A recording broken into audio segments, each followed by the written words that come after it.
Bonjour à tous, voici une nouvelle émission consacrée à la réindustrialisation responsable. Bienvenue.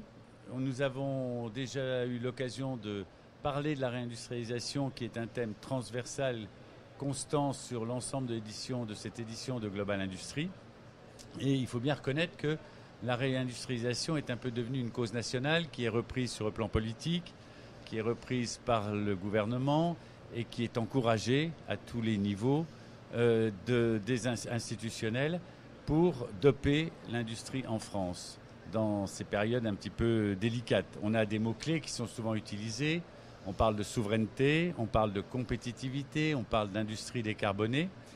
Et dans ce contexte, il y a de nouvelles usines qui se construisent, mais aussi des usines qui sont rénovées, des équipements qui sont remplacés pour gagner en productivité, en efficacité et permettre à terme de ramener des productions qui ont été réalisées à l'étranger, de les ramener sur le sol national.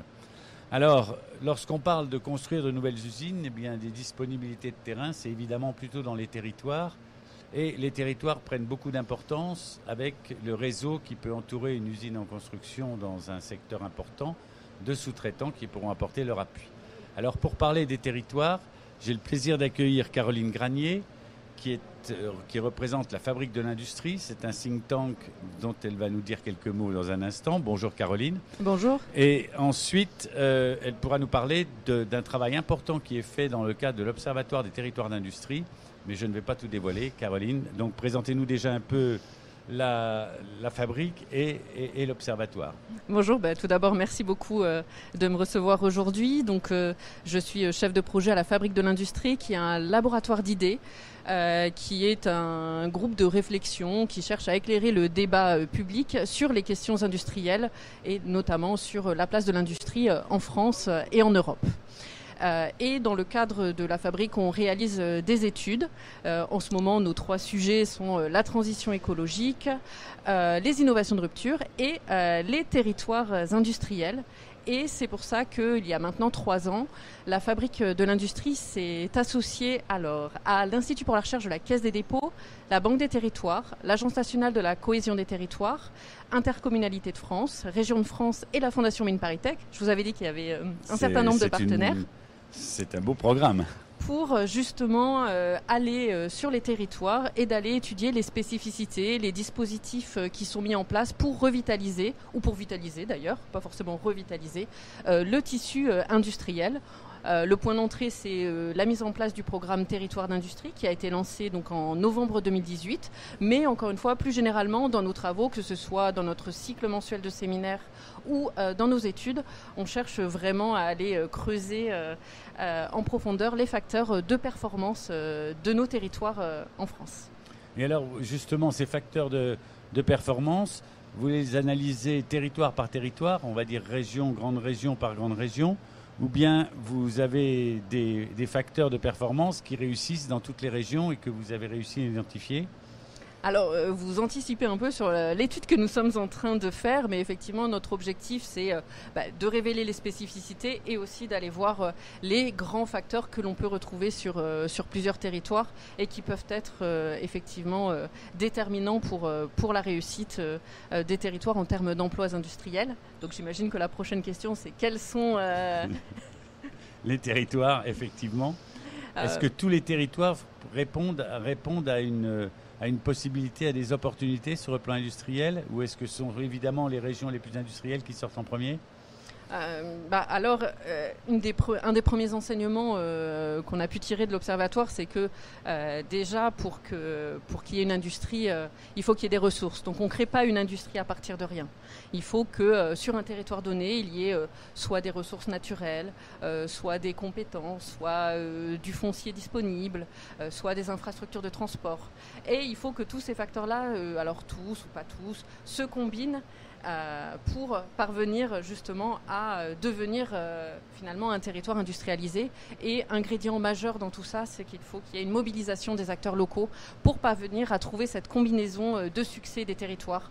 Donc on peut avoir 2 territoires qui sont dotés des mêmes ressources, mais sur un territoire, on n'arrive pas à faire fructifier, à transformer ces ressources-là en industrie florissante, et le territoire voisin peut, lui, avoir trouvé la recette qui fonctionne pour créer de l'emploi industriel. La mobilisation n'est pas naturelle dans les territoires aujourd'hui en France. Chaque territoire n'a pas envie d'avoir son industrie. C'est pas aussi évident. Non, c'est pas aussi évident, et surtout, il faut qu'il y ait un ensemble d'acteurs qui soient d'accord pour monter ce projet-là. C'est-à-dire qu'on peut avoir la volonté, par exemple, d'une collectivité, d'élus, pour mettre en place un tissu industriel riche sur son territoire. Mais derrière, il ne faut pas oublier qu'il y a des riverains qui habitent, des habitants qui sont sur ce territoire-là, qu'il faut faire venir la main-d'œuvre pour répondre à ce tissu industriel-là. Donc il faut vraiment qu'il y ait une mobilisation d'un ensemble d'acteurs et pas seulement d'une seule catégorie d'acteurs. Pareil, il ne faut pas seulement qu'il y ait un industriel qui décide d'implanter son usine sur un territoire pour que ça fonctionne. Il faut vraiment qu'il y ait tout un ensemble d'acteurs qui soient mobilisés pour faire naître une industrie sur un territoire. C'est pour ça que relocaliser, comme on en a beaucoup entendu parler depuis la crise sanitaire, ce n'est pas si simple que ça. Oui, ce n'est pas aussi évident qu'on pourrait le penser ou qu'on voudrait le croire. Et votre rôle, vous êtes uniquement observateur et vous en tirez des études et des statistiques et des commentaires qui peuvent accompagner, ou vous prenez un rôle d'animateur dans ces territoires d'industrie pour aller plus loin et pour essayer de fédérer les acteurs? Alors nous, on a un rôle effectivement d'observateur. On fait des études, on essaie aussi de réunir lors de séminaires des acteurs impliqués dans des projets industriels. Après, d'autres acteurs comme l'ANCT ont un rôle plus d'animateur au niveau local que l'Observatoire des territoires d'industrie. Et vous avez traité à ce jour combien d'observatoires, enfin combien de régions ont déjà été auditées ou du moins analysées? C'est une bonne question. Je pense qu'en fait, il y a 146 territoires d'industrie. Oui, donc, vrai, 146 territoires labellisés territoires d'industrie. Donc, bien sûr, on n'a pas eu l'occasion de traiter en profondeur tous ces territoires. Je pense que maintenant, on en a accueilli une trentaine en territoire. Et avec l'aide de 2 chercheurs de l'Université de Poitiers, Emmanuel Nadeau et Étienne Foucré, on a mené des études qualitatives, donc plus approfondies sur 3 territoires qui sont Angoulême-Cognac, Seine-Aval-Mantes et Alsace centrale, pour aller voir encore plus en profondeur quels étaient les facteurs qui permettaient d'expliquer que Alsace centrale présente de très bonnes performances en termes industriels, et pourquoi sur Seine-Aval-Mantes c'était beaucoup moins le cas. Ça donne quelle situation, quelle localisation géographique, Seine-Aval? Ça veut dire Seine-Aval-Mantes, c'est autour de Mantes-la-Jolie, Poissy, Flins. D'accord. Et pourtant, il y a un patrimoine historique d'usines extraordinaires avec Renault. PSA, Renault. PSA et Renault, oui, c'est vrai. Enfin, Stellantis, pardon, et Renault, oui. Mais il y a une réorganisation des constructeurs automobiles qui font face à une compétitivité mondiale. Il y a des facteurs aussi d'ordre politique. Les acteurs, notamment les élus, ne sont pas forcément mobilisés dans la même direction. Après, il y a aussi peut-être une industrie et une main-d'œuvre à reformer. Et il y a aussi une vraie politique locale à mener. Est-ce qu'on veut vraiment une industrie alors qu'ils ont une localisation sur l'axe Seine qui est très intéressante en termes d'acheminement, notamment de marchandises. Oui, ça veut dire que la localisation géographique n'est pas obligatoirement un critère essentiel, ou du moins, ce n'est pas suffisant.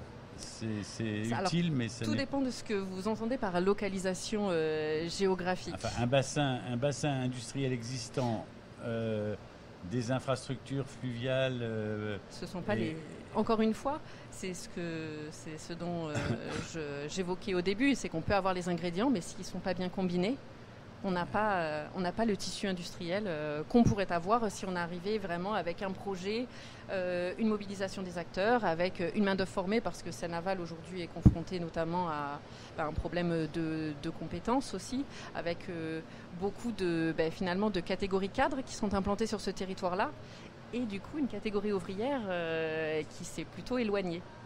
Or, on a besoin d'opérateurs sur les lignes de production. Donc, on a notamment ce problème-là. Et à l'inverse, sur d'autres territoires, donc sur Alsace centrale, par exemple, on se rend compte que la proximité avec l'Allemagne, le fait qu'il y ait des entreprises allemandes qui soient implantées en France depuis des décennies, font que, par exemple, l'innovation est au cœur des stratégies, du coup, la présence d'infrastructures, notamment ferroviaires, routières, la position au cœur de l'Europe est vraiment un atout. Donc là, on tire vraiment profit de la localisation au cœur de l'Europe pour avoir des entreprises qui sont présentes aussi bien au niveau national qu'européen. Aussi, ce qu'on a pu observer sur ce territoire-là, ce que Emmanuel Nadeau a observé, c'est la mobilisation des acteurs locaux et publics, notamment à travers l'agence de développement qui s'appelle l'ADIRA de la région Alsace, qui a beaucoup travaillé sur la concertation avec les acteurs, sur la promotion de l'innovation pour justement finalement maintenir le tissu industriel, parce qu'encore une fois, on peut avoir eu un bassin industriel très développé, mais il faut en assurer sa pérennité. Mais j'imagine que vous devez avoir un rôle qui doit rester d'observateur distant, donc de ne pas prendre position, mais quelles peuvent être ou quelles vont être les étapes suivantes de ces études une fois qu'on arrive au constat? Est-ce que vous allez encourager ceux qui ont déjà des résultats d'aller plus loin, en décourager d'autres, ou simplement dresser le constat et laisser à d'autres le soin de rebondir à partir de vos études? Après, on n'a pas le pouvoir vraiment de dire aux acteurs ce qu'ils doivent faire, ce qu'ils peuvent faire. Et encore une fois, c'est les acteurs locaux qui savent mieux que nous ce qu'ils doivent faire. Nous, vraiment, l'idée, c'est de leur montrer que sur certains territoires, il y a des dispositifs qui existent, ils peuvent s'en inspirer. Encore une fois, on ne peut pas répliquer parfaitement d'un territoire à un autre quelque chose qui fonctionne, mais s'en inspirer pour créer les conditions locales de son succès. Mais ça reste aux mains des acteurs locaux. Et c'est peut-être un des avantages sur le programme Territoire d'industrie, c'est que l'impulsion vient des acteurs locaux. C'est eux qui décident du projet. On ne leur impulse pas d'en haut. Et ça, c'est vraiment important parce qu'encore une fois, la meilleure connaissance, elle ne se situe pas au niveau des acteurs nationaux, elle se situe au niveau des acteurs locaux. Et donc, l'idée, c'est de leur apporter des exemples de choses qui sont faites pour qu'ils s'en inspirent. Mais encore une fois, on n'a pas ni l'ambition ni la possibilité finalement de dire au territoire ce qu'ils doivent faire. Sans porter du jugement de valeur, il y a des interlocuteurs locaux plus importants que d'autres, qui ont un poids, non pas un poids économique, mais un poids dans une démarche d'industrialisation plus important que d'autres. Je pense par exemple au pôle de compétitivité ou à des clusters, ou bien non, c'est plutôt les institutions d'abord? En fait, ça, je dirais que ça dépend vraiment des territoires. On n'arrive pas à faire une règle, la recette type du... Non, la bonne recette de cuisine réunissant dans les doses adéquates. Si j'avais la recette, honnêtement, ça se saurait. Mais on voit par exemple sur certains territoires, l'impulsion vient de la municipalité. On a souvent l'exemple de Vitré qui montre qu'autour du maire Pierre Méhaignerie, on a eu une construction finalement d'un tissu industriel très fort et qui est encore robuste aujourd'hui.